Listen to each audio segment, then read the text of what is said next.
परमेश्वर ने अपने दास से कहा भविष्यवाणी दे। खुदा भी चाहता था कि वो एक ऐसी प्रजाति बनाए जो उसकी आराधना करे दिन रात। तो बेवकूफ है वो मर्द जो अपनी खुद की हड्डियों को तोड़ रहे हैं। पहले दवाई लेते थे आप, कुछ पंप लेते थे, अभी लेना पड़ रहा है दवाई। अभी सही हो रहा है, अभी सही हो रहा है, चलने में कुछ तकलीफ नहीं होता है। चलने में भी तकलीफ नहीं हो रहा है। नहीं तो पहले होता था, श्वास ज्यादा ही होता। सांस फूलता था, अभी ठीक हो गया एकदम से। आज मैं तुझे ये बोलने आया हूं, तू जिस भी चीज को हाथ लगाएगा वो सोना बन जाने वाला।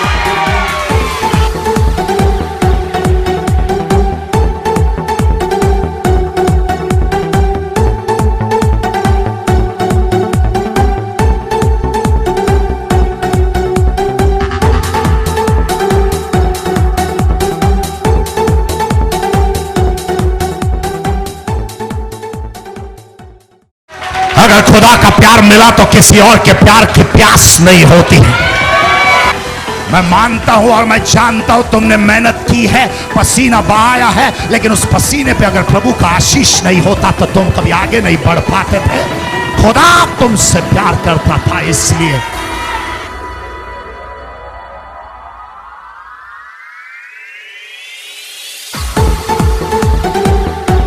हड्डियां है तो जान है, हड्डी नहीं है तो जान नहीं है। हो सकता है कोई मेरा भाई, कोई मर्द यहाँ पे एक सूखी हड्डी की तरह पड़ा हुआ है। तुम्हारी अहमियत को, तुम्हारी कीमत को कोई परिवार में समझता नहीं है। तुम दिन भर कमाते हो और तुम लेके आते हो इनके लिए, और कोई जानता भी नहीं है कि तुमने किस तरह की कुर्बानियां चढ़ाई है, और तुम उस खाई में उस सूखी हड्डी की तरह पड़े हुए हो। तुम्हारे अच्छे से अच्छा अजीज दोस्त भी तुम्हारा कट्टर दुश्मन बन जाएगा, क्योंकि तुम्हारा समय खराब है। जब तुम्हारे जिंदगी का खराब दौर चलेगा, तुम्हारे अच्छे से अच्छा अजीज दोस्त भी तुम्हारा कट्टर दुश्मन बन जाएगा, क्योंकि तुम्हारा समय खराब है। हड्डी के पास कोई नहीं आता दोस्तों, सूखी हड्डियों के पास कोई नहीं आता है, कोई नहीं। जब तक तुम मांस से भरे हुए हो, सबको तुम चाहिए। अगर उसको तुम्हारे शरीर के साथ खेलना है तो जब तक तुम्हारे ऊपर मांस है वो तुमसे मोहब्बत करेगा। जिस दिन तुम सूखी हड्डियां बन जाओगे, कोई तुमको गले नहीं लगाएगा, क्योंकि उसको प्यार है तुम्हारे जिस्म से। कोई तो जानता है मैं क्या बोल रहा हूं आज की।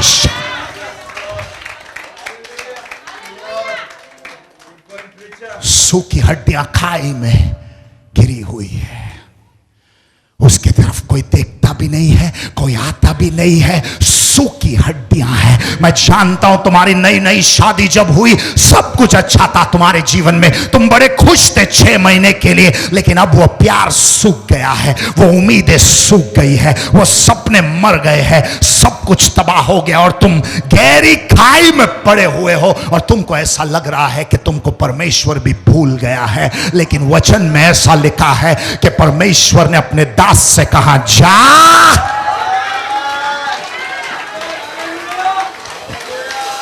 उसने अपने नबी से कहा, जा खाई की तरफ जा, खाई की तरफ। वहां पे कुछ सूखी हड्डियां गिरी हुई है, खाई की तरफ।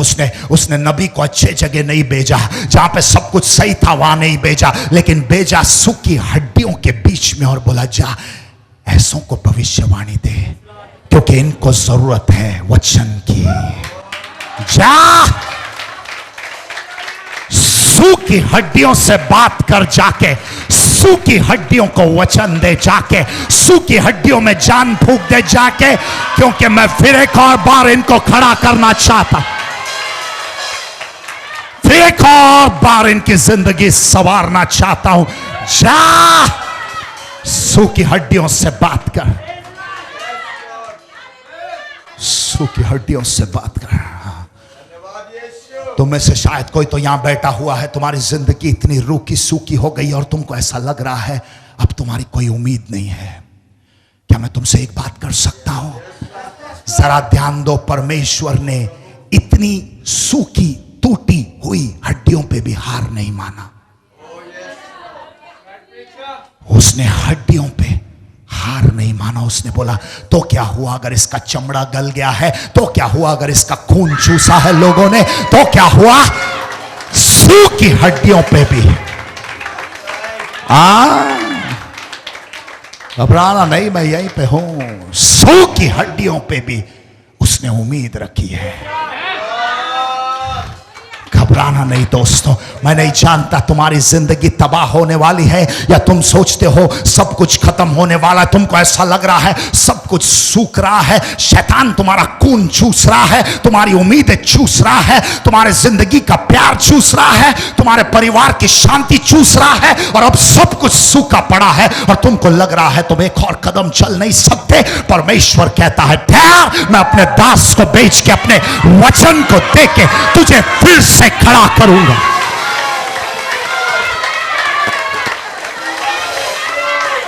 तुझे फिर एक और बार, तुझे फिर एक और बार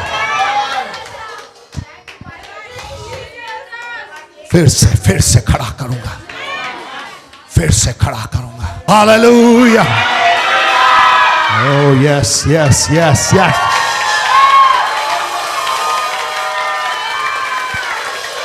Yes, yes. Oh, yes. Yes. Hallelujah. Hallelujah. Hallelujah. एक बात को याद रखना, परमेश्वर ने अपने नबी को उस खाई के बीच में भेजा और बोला मैं तुझे ऊंचाई में नहीं भेज रहा हूं, मैं तुझे खाई में भेज रहा हूं ताकि खाई के लोगों को तू ऊंचाई पे ले आ सके। और उस खाई में जो हड्डियां सूखी हुई थी उनको लगा कि परमेश्वर उनको भूल गया है, लेकिन मैं तुमसे ये बताने आया हूं वो अच्छी तरह जानता था तुम कहां, कौन सी खाई में कितने सूखे पड़े हो। वो अच्छी तरह जानता था कि तुम मायूस हो, तुम अकेले हो, तुम हार गए हो, सबने तुमको छोड़ दिया है, तुम जुदा हो गए हो, तुम सूख गए हो, और इसलिए उसने अपने वचन को भेजा है। तुम अकेले नहीं हो, वो तुमको भूला नहीं है दोस्तों, वो फिर से तुम्हारी जिंदगी को संवारना चाहता है।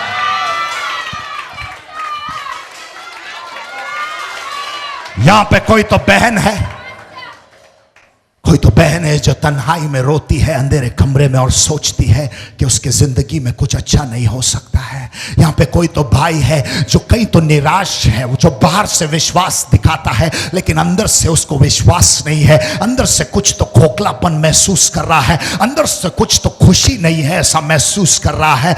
आज वो वचन सूखी हड्डियों के पास आया है और बोल रहा है मैं तुझे फिर से मांस डाल दूंगा, फिर से तेरे अंदर सांस भर दूंगा।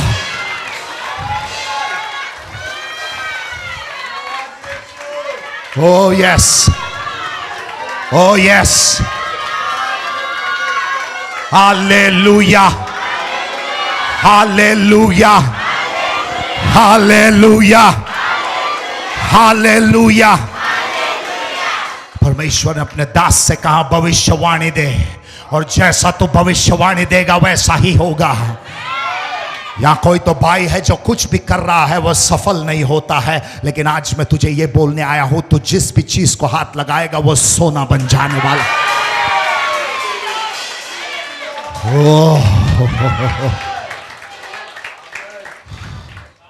किसी से तो कहने आया हूं तुम मायूसी का एक और दिन नहीं देखने वाले हो।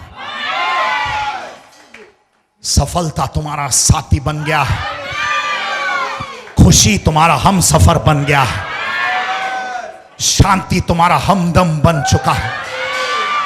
आज के बाद तुम खालीपन में एक और दिन नहीं बिताने वाले। तुम्हारे परिवार में जो झगड़े होते थे, तुम्हारे परिवार में जो श्राप था, तुम्हारे ऊपर जो किसी ने जादू टोना किया था, उसका श्राप आज टूटता है यहां पर।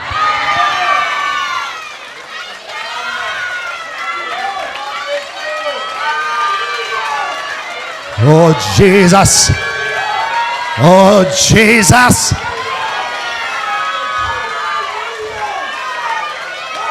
किसी की तो शराब की आदत का आखिरी दिन है आज, किसी की तो सिगरेट की आदत का आखिरी दिन है आज। ओह, कोई तो कर्जे से मुक्त हो रहा है आज, बीमारियों से आजाद हो रहा है आज, श्राप से बंधनों से छुटकारा मिल रहा है आज की शाम।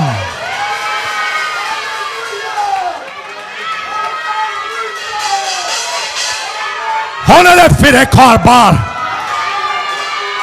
सूखी हड्डियों में जान आ जाए। मैंने कहा सूखी हड्डियों में जान आ जाए।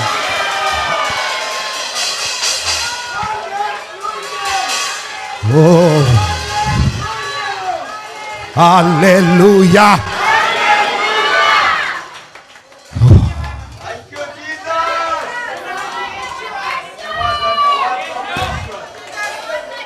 मैंने 2011 के लिए कुछ भविष्यवाणियां दी थी और मैंने बोला था 2011 बहुत है प्यारा, लेकिन आधा साल बीत चुका और कुछ हुआ नहीं, तो तुम समझे नहीं। असली खेल इंटरवल के बाद शुरू होता है।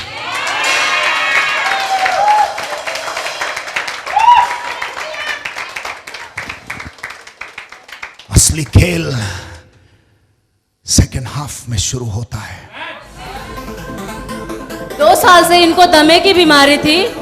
2 साल से? दो दफे आए इधर। हाँ, तो सही हो गया। सही हो गया है। अभी आपको सांस लेने में कैसा लग रहा है? एकदम ठीक लग रहा है। पहले दवाई लेते थे आप, कुछ पंप लेते थे, अभी लेना पड़ रहा है दवाई? अभी सही हो गया एकदम। अभी सही हो रहा है। चलने में कुछ तकलीफ नहीं होता है। चलने में भी तकलीफ नहीं हो रहा है? नहीं तो पहले श्वास ज्यादा ही सांस फूलता था, अभी ठीक हो गया एकदम से। अपने हाथ को ऊपर उठाइए। हे परमेश्वर, तेरा महान स्पर्श, तेरा अभिषेक आने दे मेरे इस भाई पे, सर से लेके पांव तक। या 1 साल से इस बहन के सर में वो दर्द होता था। एक अब साल वो से? दर्द पूरी तरह से निकल गया है। 1 साल से दर्द हो रहा था आपको? एक साइड में या पूरा सर पे? पूरा शरीर दर्द। पूरा सर दर्द दे रहा था, अभी क्या हो रहा है? अभी हल्का हुआ है। हल्का निकल गया है, अभी वापस नहीं आएगा कभी। आमीन। अपने हाथ को ऊपर उठाना। हे परमेश्वर, आने दे तेरे अभिषेक को। असली खेल सेकेंड हाफ में शुरू होता है। अब तुम देखोगे, जिस तरह आज के प्रोग्राम का नाम है भरपूर आशीषें, अब तुम देखोगे कि भरपूर आशीषों का मतलब, अब तुम देखोगे जब किसी भी चीज की कमी नहीं रहेगी तुम्हारे जीवन में।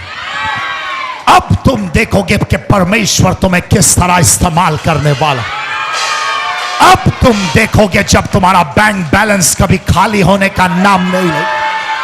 अब तुम देखोगे जब तुम्हारे शरीर में से सारी बीमारियों को परमेश्वर निकाल के बाहर फेंकने वाला। अब तुम देखोगे कि तुम्हारे बच्चे तुम्हारी किस कदर इज्जत करते हैं। अब तुम देखोगे तुम्हारा पति तुम्हें किस तरह मोहब्बत करे। यहां कुछ लोग बैठे हुए हैं, उनको ये सारी चीजें असंभव लग रही है। हाँ, तुम्हारी गलती नहीं है, तुम मेरे खुदा को नहीं जानते। अगर तुम मेरे खुदा को जानते थे तो तुम कभी इसको असंभव नहीं समझते।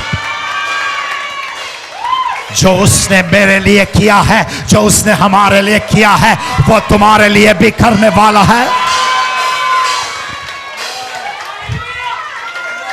मैंने तो यह फैसला कर दिया है कि आज के बाद एक और दिन मैं श्राप में नहीं जीना चाहता। यह फैसला करना है दोस्तों, आज के बाद एक और दिन तुम बंधन में नहीं जियोगे। आज के बाद एक और दिन तुम शराब में नहीं जियोगे। आज के बाद एक और दिन तुम खाई में नहीं जियोगे, क्योंकि खाई से ऊंचाई की ओर परमेश्वर ले जाने वाला है तुमको। उस गहरी खाई से उठा के ऊंचाई की बुलंदी पे परमेश्वर तुम्हें बिठाने वाला है। और ये फिजूल शब्द नहीं है, परमेश्वर ने कहा है कर भविष्यवाणी उस हड्डियों से, और जैसा तू बोलेगा वैसा होने वाला।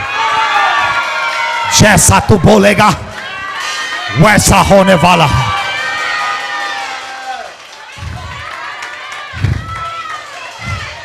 एक मिनट, कोई तो यहां बैठ के ये सोच रहा है परमेश्वर, अगर तुझे मुझे खाई से ऊंचाई पे उठाना था तो तूने मुझे उस खाई में रखा क्यों? कोई तो ये सोच रहा है तूने मुझे उस खाई में रखा ही क्यों? कोई तो ये सोच रहा है तूने मुझे उस परिस्थिति में रखा ही क्यों? कोई तो ये सोच रहा है तूने मुझे उस परिवार में डाला ही क्यों? कोई तो ये सोच रहा है कि मेरे साथ ऐसा क्यों हुआ, कोई तो ये सोच रहा है कि मेरे साथ धोखा क्यों हुआ, मेरे साथ दगा क्यों हुआ, कोई तो ये सोच रहा है कि मेरी उम्र बीतती जा रही है, कोई तो ये सोच रहा है कि मेरे जीवन में कुछ नया क्यों नहीं हो रहा है, तूने मुझे उस खाई में क्यों रखा। वचन में लिखा है वो जो परमेश्वर के शरण स्थान में छुपा हुआ है, परमेश्वर ने तुम्हें कुछ पल के लिए छुपा के रखा था ताकि तुम्हारे ऊपर बुराई का साया न पड़े, और सही वक्त पे उसने अपने नबी को भेजा। कौन से वक्त पे? सही वक्त पे, सही वक्त पे।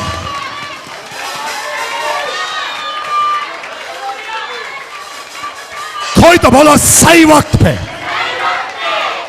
वक्त गलत नहीं है, समय गलत नहीं है, प्रभु गलत नहीं है, वो लोग गलत नहीं है, सब कुछ सही था, लेकिन समय गलत था। लेकिन अब सही समय पे परमेश्वर ने तुम्हारे जीवन में वो वचन भेजा है जिसके द्वारा तुम्हारे हड्डियों में फिर से मांस और लहू चढ़ने वाला है और तुम फिर से सांस लेने लगोगे।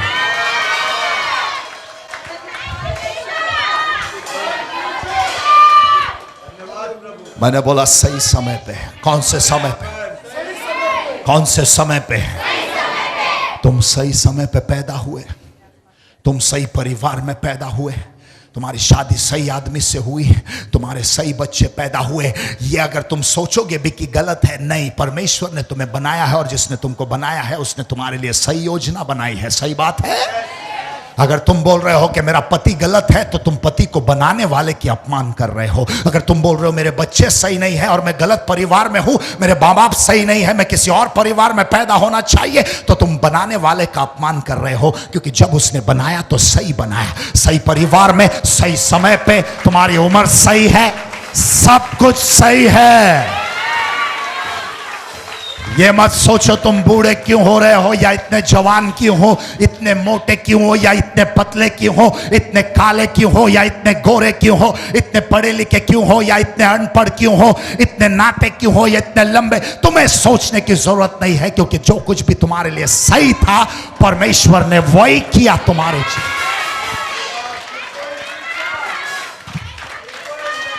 कोई तो बोलो सही है सब कुछ। हाँ, सब कुछ सही है। तुम्हारी नौकरी सही है, तुम्हारा बॉस सही है, जहां तुम रहते हो वो सही है, तुम्हारे रिश्तेदार सही है, तुम्हारे दोस्त सही है, यहां तक कि तुम्हारे दुश्मन भी सही है। क्योंकि अगर दुश्मन नहीं होते तो परमेश्वर की महिमा देखते नहीं है। परमेश्वर ने तुमको सही जगह पे रखा है। तो आज के बाद बैठ के रोना नहीं कि मैं इस परिवार में क्यों, मेरी शादी इस लफंगे से क्यों, मेरे माँ बाप ऐसे क्यों है। बैठ के रोना नहीं कि मेरे कुत्ते ने मेरी बिल्ली को काटा, मेरे बिल्ली ने मेरा मच्छी खाया। ये बैठ के रोना नहीं, क्योंकि जो कुछ भी तुम्हारे जीवन में हुआ है सब सही हुआ। हालेलुया।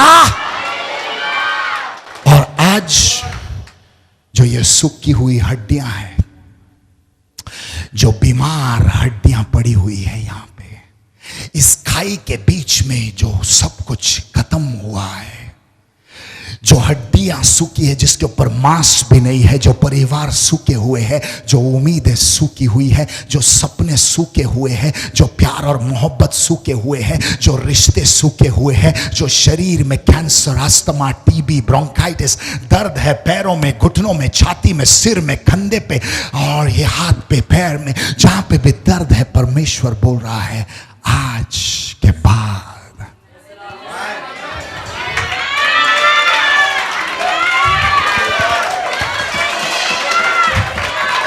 ओ यस, आज के बाद नहीं। जितने भी लोग बीमार हैं, जितने भी लोग अपने शरीर में किसी भी किस्म की बीमारी महसूस कर रहे हैं, दर्द महसूस कर रहे हैं, तकलीफ महसूस कर रहे हैं, परेशानी महसूस कर रहे हैं। देखो, इस वक्त जब मैं बीमारी की बात कर रहा हूं, कुछ लोगों के जहन में सिर्फ शरीर आ रहा है। असली बीमारी तो ये यहाँ इधर, ये इसके अंदर होती है, इसके अंदर होती है बीमारी, ये सर के अंदर। जब सब कुछ सही भी रहता है, लेकिन जब अगर ये खराब हो तो इससे बड़ी बीमारी कोई नहीं है यार। जब ये खराब है तो सब खराब है, लेकिन अगर ये सही है तो सब सही है। कुछ लोग हैं यहां जो मानसिक रीति से बीमार है। ये टकला, इसके अंदर जो दिमाग है, ये जो मन है वो बीमार है। कुछ लोग यहाँ उनका शरीर स्वस्थ है लेकिन हृदय में बीमारी है। कुछ किसी के खिलाफ कुछ गुस्सा या किसी के खिलाफ क्रोध पकड़ के बैठे हुए हैं। कुछ लोगों का दिल बीमार है, कुछ लोगों की सोच बीमार है। वो किसी के बारे में अच्छा सोच नहीं पाते हैं, उनके दिमाग में से बुरी सोच आती है। बीमार है कुछ लोग। और आज जितने लोग स्वस्थ हो जाना चाहते हैं यहाँ पे, जितने लोगों के जीवन में चमत्कार देखना चाहते हैं, मैं चाहता हूं आप खड़े हो जाओ अपने दोनों पैरों पे और अपने दोनों हाथों को ऊपर उठाओ। और जिनको कुछ नहीं चाहिए वो लोग बैठे ही रहना, क्योंकि अगर आप खड़े हो जाओगे तो परमेश्वर आसमान खोल के आपके ऊपर आशीषें बरसाएगा। मतलब ऐसा डॉक्टर लोग ने बताए थे कि बच्चा पेट में था ना, जब से मतलब तकलीफ बताए थे। हाँ। कि ये बोले थे कि 6 महीने में माँ भी नहीं रहेंगी, बच्चा भी नहीं रहेगा। और दोनों है यहाँ पे, दोनों भी आज जिंदा है। तो धन्यवाद देती हूँ। हाँ। खून की कमी बताए थे, पहले बोले थे लाल खून कम है। हाँ। तो फिर यहाँ आने से तो वो भी मतलब दूर हो गया। हाँ। वो भी हो गया। फिर बाद में बोले वाइट खून कम है, तो वाइट खून के लिए फिर यहाँ आए, प्रार्थना किए, तो मतलब वो भी सब अच्छे से नॉर्मल अच्छे डिलीवरी हो गई। क्या नाम है आपका? बच्चा भी जिंदा, मैं भी जिंदा। आपका नाम क्या है? मेरा नाम शमीम बानो। जमीन बानो, मुस्लिम हो आप? हाँ, मुस्लिम। आपका नाम क्या है? मेरा नाम जायदा भी। जाहिदा। और ये बच्ची का नाम क्या रखा? सौरभ। Praise the lord. और क्या आपने एक चीज देखा, यीशु आशीष देने से पहला मजहब पूछता है, जात धर्म पूछता है, सब उसके बच्चे हैं। सही बात है, तो सबके लिए आया है। हे परमेश्वर, किसी भी किस्म का श्राप या बीमारी इस पे आने ना पाए, और इनके द्वारा इनके परिवार में मुक्ति आए। यीशु के नाम से ये प्रार्थना करते हैं, आमीन। क्या बोले आपने? इसको हाथ में लो आप। मैं हाथ में लू इसे? क्यों नहीं, मैं तो रुका हुआ था ये पल के लिए।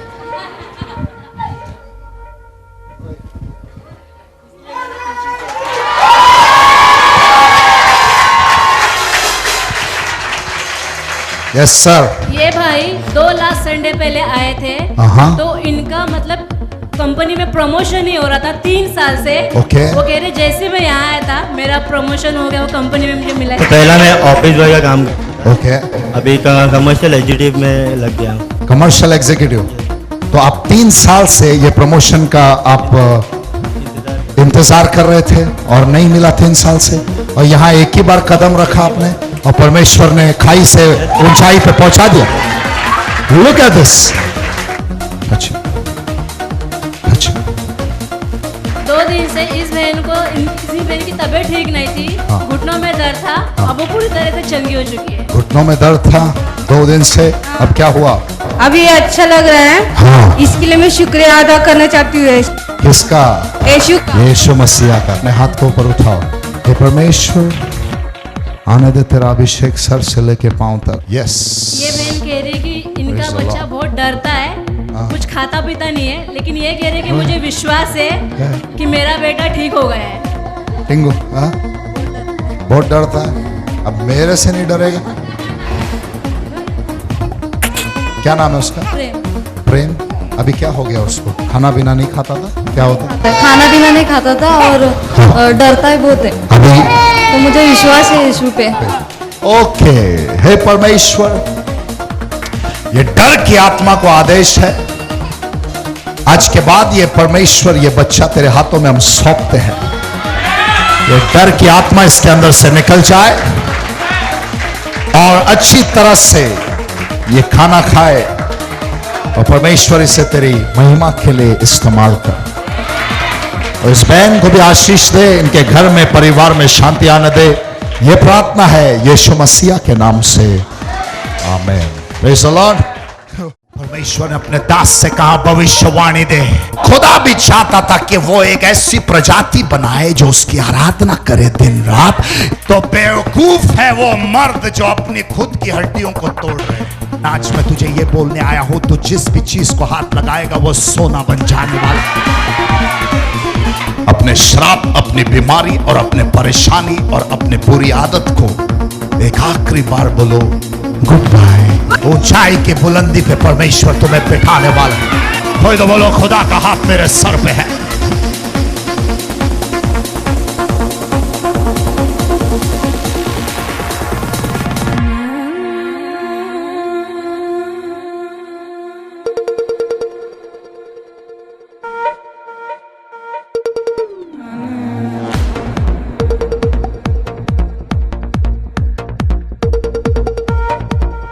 अगर खुदा का प्यार मिला तो किसी और के प्यार की प्यास नहीं होती है। मैं मानता हूं और मैं जानता हूं तुमने मेहनत की है, पसीना बहाया है, लेकिन उस पसीने पे अगर प्रभु का आशीष नहीं होता तो तुम कभी आगे नहीं बढ़ पाते थे। खुदा तुमसे प्यार करता था, इसलिए हो सकता है कोई मेरा भाई, कोई मर्द यहाँ पे एक सूखी हड्डी की तरह पड़ा हुआ है। तुम्हारी अहमियत को, तुम्हारी कीमत को कोई परिवार में समझता नहीं है। तुम दिन भर कमाते हो और तुम लेके आते हो इनके लिए, और कोई जानता भी नहीं है कि तुमने किस तरह की कुर्बानियां चढ़ाई है, और तुम उस खाई में उस सूखी हड्डी की तरह पड़े हुए हो। घबराना नहीं दोस्तों, मैं नहीं जानता तुम्हारी जिंदगी तबाह होने वाली है या तुम सोचते हो सब कुछ खत्म होने वाला है। तुमको ऐसा लग रहा है सब कुछ सूख रहा है, शैतान तुम्हारा खून चूस रहा है, तुम्हारी उम्मीदें चूस रहा है, तुम्हारे जिंदगी का प्यार चूस रहा है, तुम्हारे परिवार की शांति चूस रहा है, और अब सब कुछ सूखा पड़ा है और तुमको लग रहा है तुम एक और कदम चल नहीं सकते। परमेश्वर कहता है ठहर, मैं अपने दास को बेच के, अपने वचन को दे के तुझे फिर से खड़ा करूंगा।